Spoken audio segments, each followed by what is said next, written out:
थोड़ा म्यूजिक हो जाए सभी। बिल्कुल, म्यूजिक का तड़का बहुत जरूरी है। बहुत जरूरी है। और ऐसे में एक गाना वैसे आजकल सब सुन भी रहे हैं और इवन आप रील्स पे जाएं तो आपको नजर आ रहा होता है। और बहुत ही डिफरेंट है। अच्छा, किसी को अगर समझ नहीं भी आ रहा ना तो भी एंजॉय कर रहे हैं। म्यूजिक को, आवाज को, उस गाने की वाइब को लोग बहुत ज्यादा एंजॉय कर रहे हैं। तकरीबन महीना हो गया, महीना पहले ये गाना रिलीज हुआ था, उसके बाद अभी तक ऐसे लगता है गाना बिल्कुल नया है। मिलियंस में व्यूज हैं। आई क्या वाइब है, क्या कलर्स है, क्या म्यूजिक है, क्या अंदाज है और क्या शूट है। इसमें बड़ा ट्रेडिशनल से टच भी है। और गाने वाले ने क्या दिल से गाया है। गाने वाले की बात करें जरा, नुमान अली राजपूत। एग्जैक्टली। और क्या जबरदस्त इनको शोहरत मिली है इससे। सिंधी गाना है, वही शोएब आप वाली बात कि जिसको समझ आए ना भी आए, वो भी शख्स जो है वो बड़े जबरदस्त तरीके से इस गाने को सुन रहा होता है। जब कहते हैं ना रात इस गाने ने ना शोहरत की बुलंदियों पर शोएब, वैसे ये बात हम कह देते हैं रातों रात शोहरत, लेकिन ज़ाहिर है उसके पीछे कितनी मेहनत है। लेकिन होता है ना कि आप मेहनत कर रहे होते हैं कंसिस्टेंसी के साथ चल जाती है, एक चीज हिट हो जाती है। That's true. तो जरा नुमान की बात करते हैं। नुमान इस वक्त हमारे साथ मौजूद है, उनसे जरा बात करते हैं। नुमान, अस्सलाम वालेकुम, क्या हाल है आपके? ज़ाहिर है इतनी ज़बरदस्त शोहरत तो मिल रही है, वीडियो भी खूब वायरल, मिलियंस में व्यूज़, एंजॉय कर रहे हैं शोहरत को। वालेकुम सलाम। सबसे पहले तो बहुत शुक्रिया, thank you for having me today on your show. बहुत ज़्यादा अच्छा लग रहा है, एंजॉय तो बिल्कुल मैं कर ही रहा हूँ। और जिस तरह जितना ज़्यादा लोग इसको पसंद कर रहे हैं और प्यार दे रहे हैं, और सबसे इम्पॉर्टेंट बात जो आप दोनों ने की इंट्रो में कि whether you are understanding the song और नॉट, लेकिन आप उसकी वाइब के साथ खुद को जो है ना मैच करें और एंजॉय करें। सो दैट्स व्हाट मैटर्स के वो बियॉन्ड लैंग्वेज जाके जब म्यूज़िक आपको हिट करे तो फिर वो बहुत खुशी होती है सुन के। ऐसा ही है। अच्छा, आप थोड़ा सा बताएं इस गाने का बैकग्राउंड भी, बिकॉज आप सिंगर भी हैं, आप सॉन्ग राइटर भी हैं, आप कंपोजर भी हैं, तो थोड़ा सा इस गाने की का बैकग्राउंड बताएं, कैसे कंसीव या आइडिया और फिर कैसे यहाँ तक पहुँचा सफ़र। देखिए, बेसिकली ये जो गाना है या जो इसका मेन कोरस है कि आई आई आई हुडी सो खटे आई, अगर इसको मैं बहुत जनरली करके बताऊं तो ये गाना एक ऐसा गाना है जो आपको इस बात का मैसेज देता है कि आप ख्वाब देखें, आप बड़े ख्वाब देखें और आपने अपनी ज़िंदगी में जो भी बनना है तो उसमें अगर आपको कहा यह जा रहा है कि तुम ये करो, लेकिन आपकी ख्वाहिश है कि आप कुछ और करो, तो उस जगह पे आप रुक जाएं और डट जाएं और रेजिलियंस का मुजाहरा करें। राइट। तो ये गाने की शुरुआत ऐसे हुई थी कि जब मेरी और हमारे प्रोड्यूसर की बात हुई थी जुल्फी भाई की, तो उन्होंने बताया था कि यार एक सिंध की जो फोकलोर है उमर और मारवी की, उसमें जब एक उस दौर के उस बादशाह ने जब वो उस मारवी को वहाँ से अपने कैद खाने में ले गया था और वो जिद था कि तुम जो है उससे शादी कर लो और उसमें तुम्हें ये बादशाहत भी मिल जाएगी और ये आसाइशें मिल जाएंगी, ये सारे नौकर चाकर मिल जाएंगे। तो उन्होंने कहा था कि ये सब कुछ ठीक है बट ये मुझे नहीं चाहिए बिकॉज इसमें मेरी विल नहीं है। तो कितनी रेजिस्टेंस उसने दिखाई होगी उस वक्त उसके सामने। तो क्या आज के दौर में हमें इस रेजिस्टेंस की ज़रूरत नहीं है? तो वो शख्स जो अपने उन हालात को फेस करते हुए उस रेजिस्टेंस से अपने ख्वाबों को पाले और अपनी मर्ज़ी से जिए, तो जब वो ऐसे डिसीजन के बाद लौटता है वापस, तो फिर उसको सब लोग तो देखिए, वो जो हम वाइब की बात कर रहे थे, वो जो हम कहते हैं कि हर गाना जो है उसके पीछे एक स्टोरी होती है, तो ये बड़ी प्यारी सी स्टोरी है जिसको ट्रांसलेट किया गया है बड़े अच्छे तरीके के साथ। आपको कैसे राब्ता किया गया? जुल्फी ने आपको राब्ता किया किस तरीके से? क्योंकि टैलेंट को ढूंढना एक बड़ी बात होती है। ऐसा था कि मेरे बहुत अच्छे दोस्त हैं ज़ीशान अली, उन्होंने मुझे बताया था कि यार मैं आपका कांटेक्ट नंबर जुल्फी भाई को दे रहा हूँ और उनको एक इस तरह के गाने में ना वो किसी आर्टिस्ट को देख रहे हैं, तो मैं तुम्हारा नंबर दे रहा हूँ, once he get in touch with you, तो तुम देखो कि वो क्या चाहते हैं।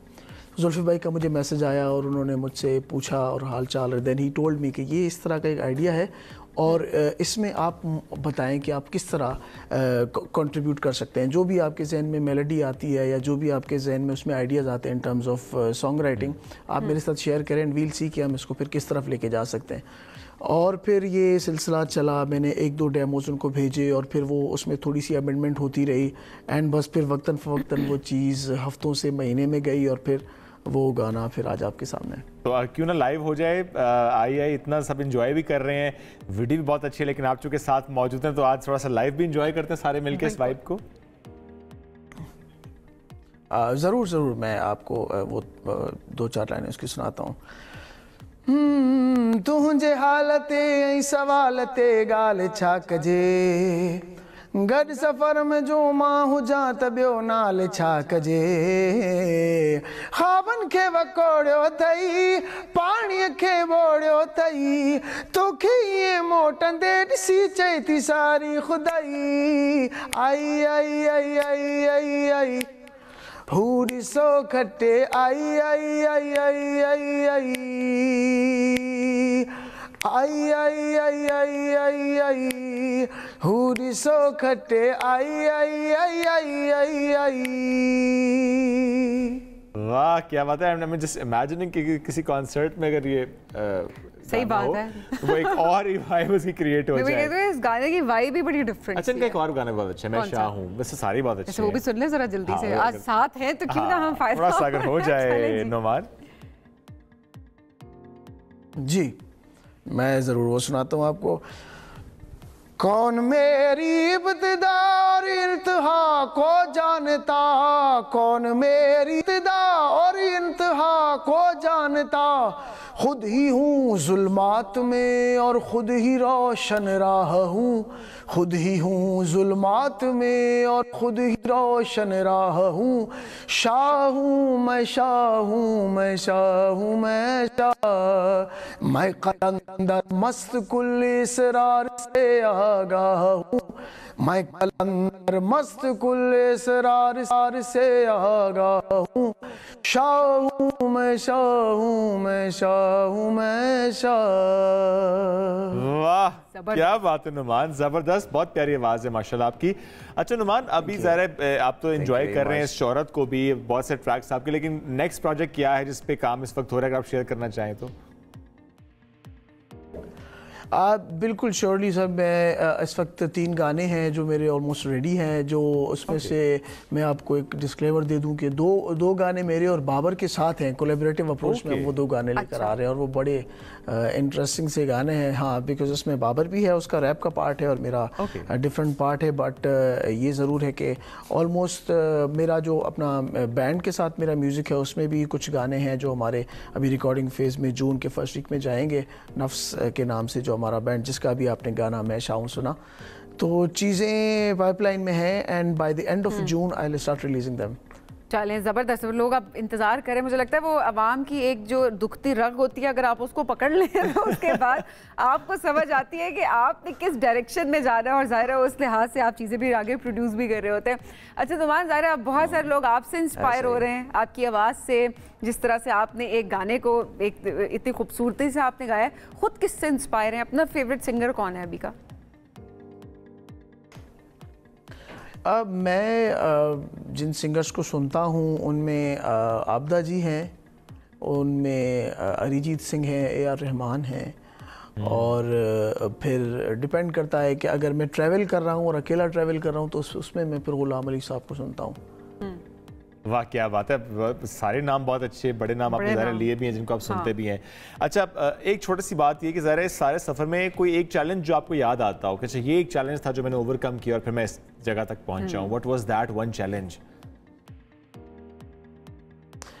यार टू बी वेरी ऑनेस्ट, जो एक चैलेंज था ना वो ये था कि जब आप अगेंस्ट दी ऑड्स जाके किसी पैशन को पकड़ते हैं ना तो आप पे बहुत मुश्किल से ट्रस्ट करते हैं लोग, और वो इस फियर में रहते हैं कि नहीं नहीं अगर नहीं हुआ तो क्या होगा, अगर इतने सालों बाद तुम नहीं पहुंच पाए तो क्या होगा। हाँ। तो उसमें आपको जो डिटर्मिनेशन चाहिए होती है ना कि नहीं हो जाएगा यार, यार कर लूँगा, सब्र तो करो।